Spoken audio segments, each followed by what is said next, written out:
Повадился кто-то к бабе Еге кур воровать. Уж она и ночей не спала, и забор новый справила, и кота сторожем поставила. А нет, пропадают куры, и все тут. Кот! Тихо ты! Что будет?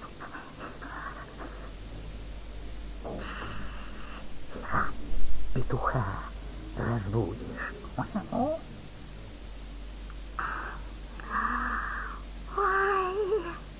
угощение на славу! Какая жирненькая! Караул! Выпла!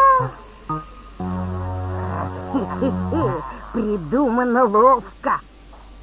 Попалась воровка!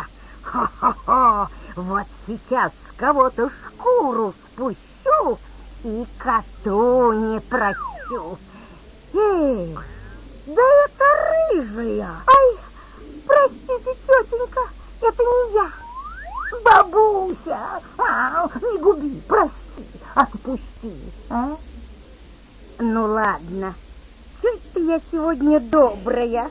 Наказание вам будет такое. Плутовку под замок, не воруй, лисица, кур, чур-чур, ни на крыше, ни на ветке, посиди, лисица, в клетке. А ты, голубок, поди туда. Куда?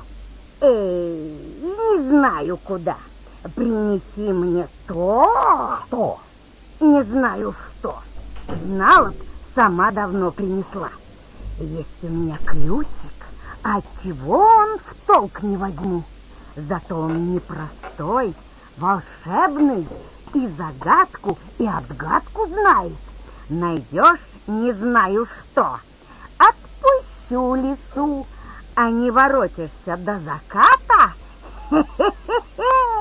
Ты меня знаешь, шутить не буду, да мешок не забудь, пригодится.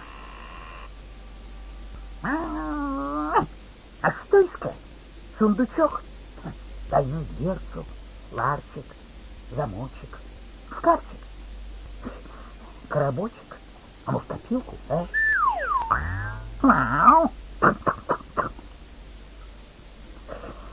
Ух, лиса, ух, краса, ух, длинная коса. Впутала ты меня в историю.